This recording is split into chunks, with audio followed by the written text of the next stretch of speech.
Teman-teman, kita lanjut materi kita. Kita akan membahas tentang istirahat dan tidur.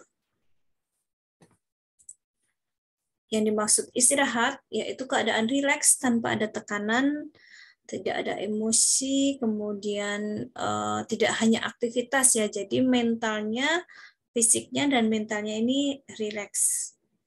Jadi ada beberapa karakteristik istirahat. Jadi dia merasa segala sesuatu itu udah dapat diatasi, merasa diterima, bebas dari gangguan, mempunyai kepuasan, mengetahui adanya bantuan sewaktu memerlukan. Jadi ketika dia merasa santai, tenang, ketika dia masih udah tiduran tapi pikirannya masih banyak yang dipikirkan, masih galau, itu belum dikatakan istirahat.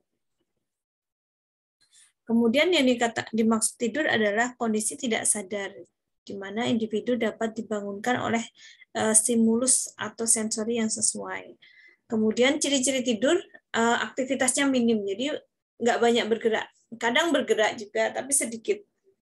Intinya aktivitasnya minim, kemudian kesadarannya bervariasi dari yang sedikit tersadar sampai sama sekali tidak tersadar. Jadi ada posisi tidur itu tahu, oh ada orang lewat, itu tahu ada.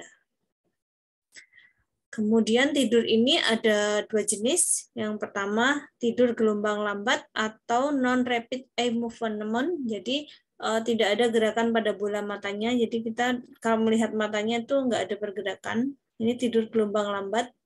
Kalau tidur paradok itu REM, rapid eye movement. Jadi ini di sini kelihatan bola matanya tuh yang bagian dalam itu bergerak. Jadi ketika tidur pun dia tertutup kelopaknya. Di sini masih tampak pergerakan. Jadi yang dimaksud tidak ada pergerakan atau sedikit pergerakan, non rapid eye movement, jadi matanya tuh tidak bergerak. Ini tidur ini adalah istirahat penuh. Jadi gelombang otaknya yang lebih lambat. Jadi pada posisi tidur itu ada beberapa gelombang ya, alfa, beta, gamma, delta. Nah, posisi NREM ini, NREM, kalau yang rapid eye movement kan REM, ini non-REM, ini tidur yang istirahat penuh. Ciri-cirinya mimpinya sedikit, jadi benar-benar istirahat, tekanan darah menurun, frekuensi nafas menurun, metabolisme menurun, gerakan matanya juga kadang diam, kadang lambat. Nah, ini tahap 1 ketika tidur itu ada tahap pertama adalah transisi antara bangun dan tidur. Manusia akan merasakan rileks, masih sadar, masih oh ada orang lewat tuh masih sadar tapi udah berat untuk bergerak, respon itu sudah berat. Kemudian merasa mengantuk, bola mata bergerak ke samping, frekuensi nadinya menurun, frekuensi nafas menurun, kemudian dapat bangun segera selama tahap ini berlangsung. Jadi ini tahap mau jatuh ke dalam tidur ini sekitar 5 menit ya, jadi masih bisa nggak jadi tidur, jadi masih bisa seperti itu. Kemudian untuk tahap 2, di mana ini sudah kalau tadi tahap transisi, ini tahap tidur ringan. Jadi proses tubuh terus menurun, ciri-ciri matanya menetap, jadi udah nggak bergerak lagi, denyut jantung, frekuensi nafas menurun, temperatur tubuh menurun, metabolisme menurun. Kemudian ini berlangsung sekitar 5-10 menit.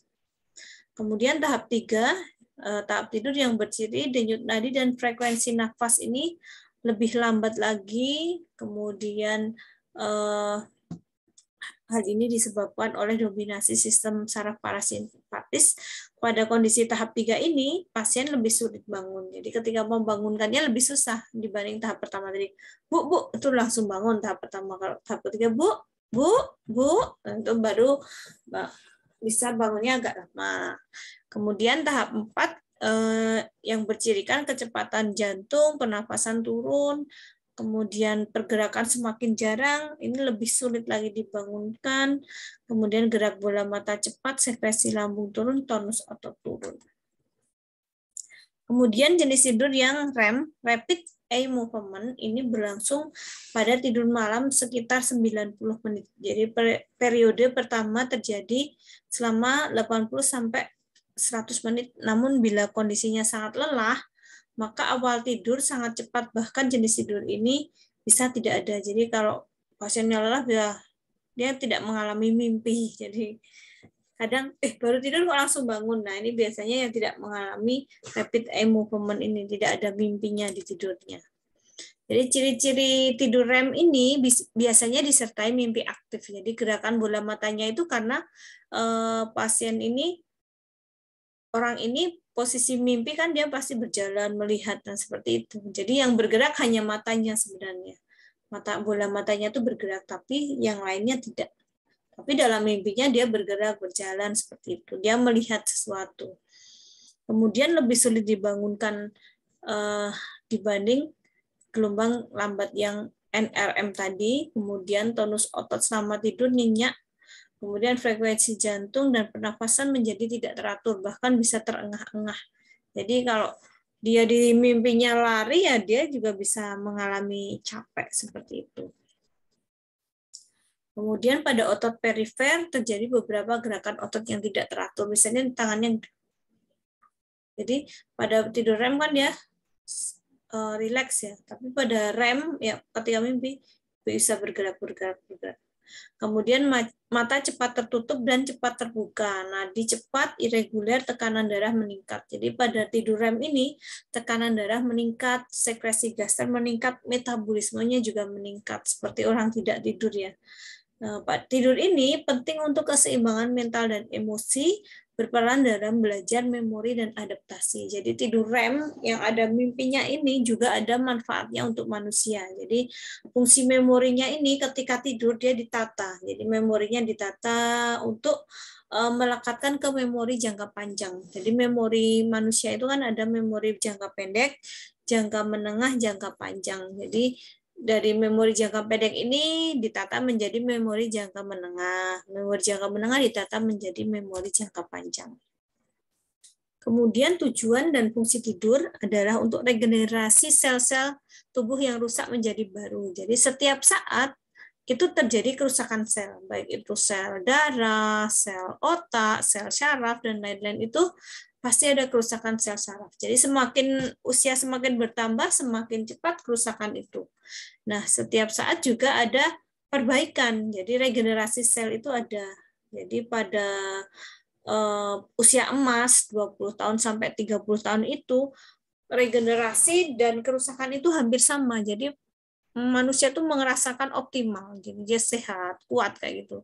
Tapi setelah 30 tahun regenerasi ini mulai melambat. Jadi kerusakannya lebih banyak daripada regenerasinya. Hal ini bisa berbeda dipengaruhi dari pola hidup dari manusia. Misalnya gaya hidupnya, pola makannya, pola berpikirnya, itu bisa membedakan percepatan mana yang regenerasinya baik atau tidak.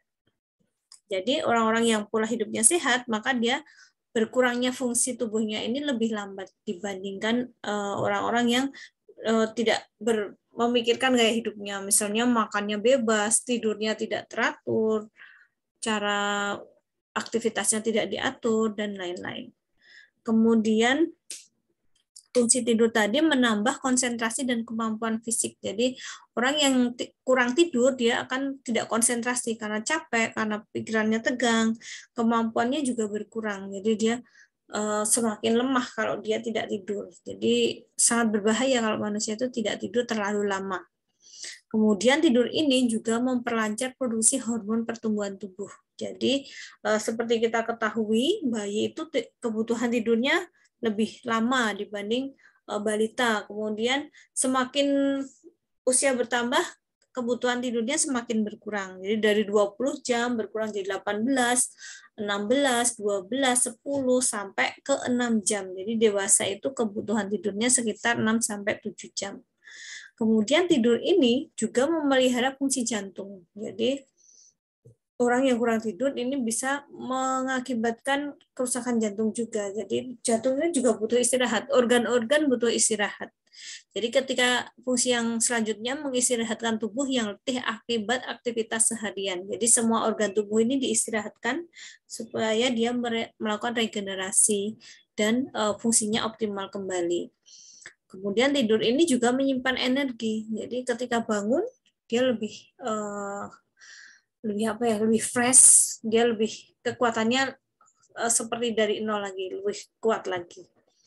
Kemudian tidur juga meningkatkan kekebalan tubuh dari serangan penyakit. Jadi ketika hormonnya bagus, kondisi tubuhnya bagus, maka kekebalan tubuh dari manusia yang cukup tidurnya itu juga akan meningkat secara optimal.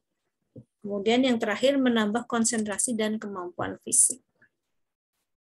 Jadi faktor yang mempengaruhi kebutuhan tidur ini pertama penyakit. Jadi orang yang sakit ini kebutuhan tidurnya lebih besar.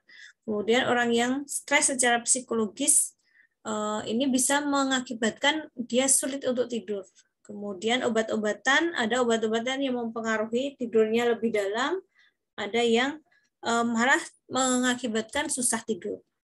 Kemudian nutrisi, beberapa nutrisi bisa mempercepat tidur, dan sebaliknya kebutuhan nutrisi yang kurang, misalnya ini menahan lapar atau kurang zat gizi apa, ini bisa menyebabkan seseorang mengalami kesulitan tidur.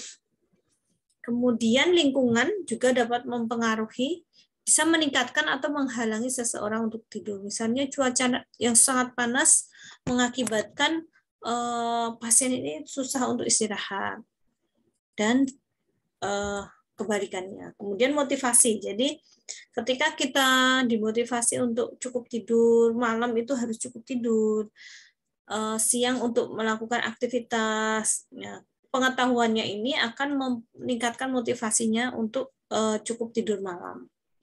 Kemudian aktivitas. Jadi aktivitas yang berlebihan ini, misalnya mau tidur malah olahraga. Nah, ini membuat dia keinginan untuk tidurnya hilang. Kemudian gangguan atau masalah tidur yang pertama adalah insomnia, keadaan di mana seseorang ini sulit untuk memulai atau mempertahankan keadaan tidurnya. Jadi tidurnya malam, misalnya mau dari jam 9 udah mau tidur tapi nggak tidur-tidur. Tidurnya jam 2 malam. Nah, ini insomnia. Bisa tidurnya tuh jam 11 malam, tapi baru jam 1 udah bangun nggak bisa tidur lagi. Jadi bisa dia susah untuk tidur atau tidurnya hanya sebentar. Ini disebut insomnia. Kalau parasomnia adalah kumpulan beberapa penyakit yang mengganggu pola tidur. Misalnya somnambulisme. Jadi ketika tidur dia bangun jalan ke dapur, keluar. Nah, ini berbahaya kalau keluar. Buka pintu keluar rumah berbahaya. Hipersomnia adalah kebalikan insomnia. Jadi dia kelebihan tidur, terutama siang hari. Jadi dia kalau malam tuh aktivitas, kalau siang tidur, ini hipersomnia. Kalau narkolepsi adalah gelombang kantuk yang tak tertahankan yang tiba-tiba di siang hari. Jadi, aduh, ngantuk. Tapi ini berkali-kali ya, bukan hanya sekali karena semalam begadang, enggak, tapi sering. Jadi sering jatuh tidur pada siang hari. Aduh, ngantuk banget, sebentar ya. Kemudian apnu tidur dan mendengkur. Jadi mendengkur yang disertai apnu. Apnu itu henti nafas. Itu termasuk gangguan tidur. Kalau enuresis itu mengompol saat tidur. Kemudian kita ke konsep dasar psikologi ya. Kita udah belajar kebutuhan dasar dari tidur, mobilisasi, ambulansi, ROM, dan lain-lain. Kemudian ini kita ke konsep dasar psikologi ini penting banget. Jadi kalau teman-teman memahami konsep dasar psikologi ini, teman-teman lebih mudah memahami diri sendiri dan lebih mudah memahami pasien atau orang lain. Jadi konsep dasar psikologi itu yaitu konsep diri. Jadi konsep diri adalah perasaan, kepercayaan, nilai yang diketahui tentang dirinya yang mempengaruhi individu dalam bersosialisasi dengan orang lain. Jadi pandangan dia terhadap dirinya sendiri. Nah, ini akan sangat mempengaruhi dia ketika bersosialisasi dengan orang lain. Pembentukan konsep diri ini dipengaruhi oleh orang tua dan lingkungan, teman, tetangga, keluarga. Nah, konsep diri ini ada 5 Ya, ada 5 ya. Pertama, citra diri, ideal diri, harga diri, peran diri, identitas diri. Mirip-mirip ya, jadi didengarkan ini. Citra diri, jadi citra diri itu gambaran. Jadi sikap seseorang terhadap tubuhnya secara sadar atau tidak sadar. Misalnya, kalau saya tuh gemuk orangnya, atau kalau saya tuh kurus, atau kalau saya tuh badannya baguslah, alhamdulillah, atau saya badannya jelek, ini citra dirinya jelek terhadap penampilan dirinya. Jadi dia menilai dirinya sendiri itu bagaimana. Jadi ada orang yang cantik tapi dia tidak percaya diri menilai dirinya, aduh saya tuh punya kekurangan di hidung, padahal yang lain tuh bagus, hidungnya cuma bengkok dikit. Nah, tapi ada yang penampakannya biasa tapi dia, saya bersyukur, saya merasa sempurna.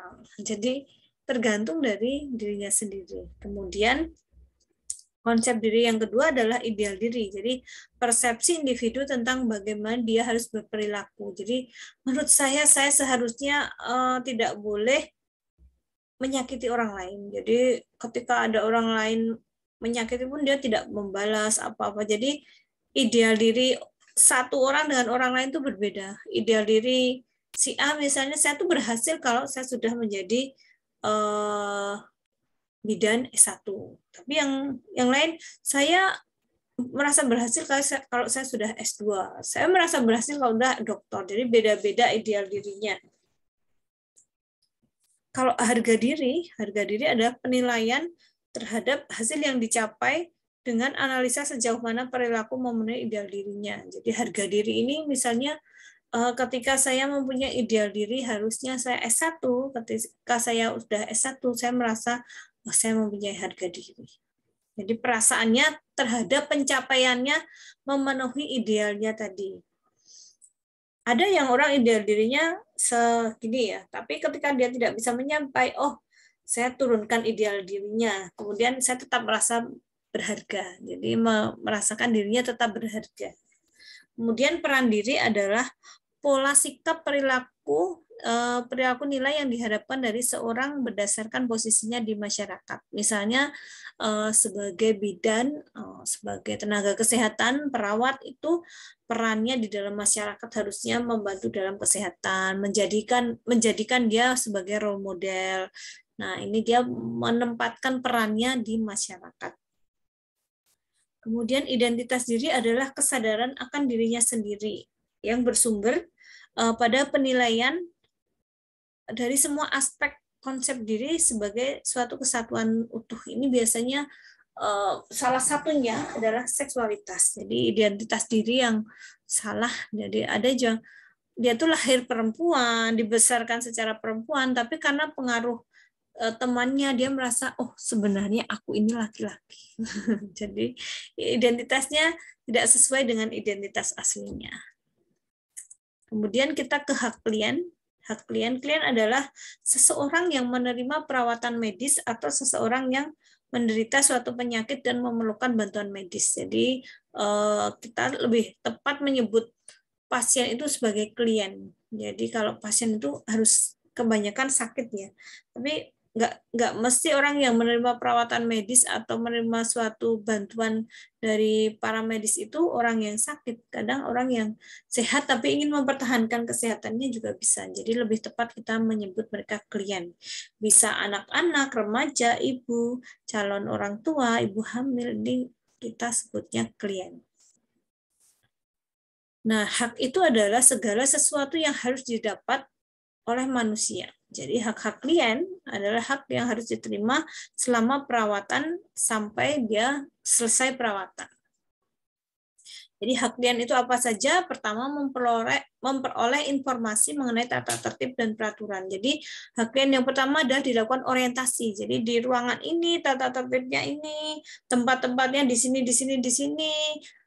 Nanti peraturannya seperti ini, boleh dikunjungi jam berapa, pemeriksaan jam berapa, seperti itu. Kemudian yang kedua, pasien berhak atas pelayanan manusiawi, adil, dan jujur. Jadi dia berhak tidak dibeda-bedakan dengan, wah ini kelas 3 ini beda dengan kelas 1. Nah ini tidak boleh dibeda-bedakan.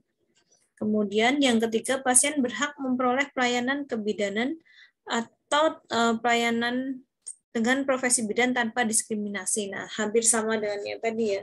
Jadi tidak boleh dibeda-bedakan. Oh, ini kelas 3 harusnya nggak boleh apa. Wah, ini VIP, jadi komunikasinya lebih halus. Jadi nggak boleh kayak gitu. Jadi harus sama. Kita memperlakukan semua pasien harus sama. Kemudian pasien berhak memilih tenaga kesehatan yang akan menolongnya. Misalnya ketika pasien mempunyai dokter DPJP A, saya ingin dengan dokter DPJP B, itu boleh pasien. Saya tidak ingin dirawat oleh bidan C, saya ingin dirawat oleh bidan D. Saya ingin dibantu oleh perawat D, bukan E, itu boleh. Jadi punya hak pasien ini menolak dan memilih. Kemudian pasien berhak mendapatkan informasi. Jadi ketika kondisi pasien itu apa, pasien ini berhak mendapat informasi. Misalnya dia, Pak, bayinya kembar kok ditutup-tutupi atau jenis kelaminnya ditutup-tutupi, itu nggak boleh. Dia harus mendapatkan informasi tentang dirinya. Kemudian dalam mendapatkan informasi ini, pasien boleh mendapat pendampingan dari suami atau keluarga terdekat. Jadi kalau di rumah sakit nanti ditanya, yang boleh menerima informasi selain ibu siapa lagi? Misalnya suami dan ayah, suami dan ibu. Jadi ada tergantung peraturan di rumah sakit itu. Misalnya 2 orang, 3 orang, atau 1 orang, itu tergantung dari aturan rumah sakit. Jadi nanti ditulis. Selain yang ditulis di situ, kalau tanya kondisi pasien, kita tidak boleh menjawab. Karena ini rahasia atau privasi pasien. Jadi, oh ibu ini bisa menanyakan langsung ke orang yang berhak ya, seperti itu. Kemudian pasien berhak memilih dokter, berhak memilih kelas perawatan sesuai dengan keinginannya. Jadi bebas ya menentukan. Kemudian ketika mendapatkan perawatan dari dokter A, kemudian ingin mendapatkan second opinion dari dokter B juga boleh. Oh, ini dokter A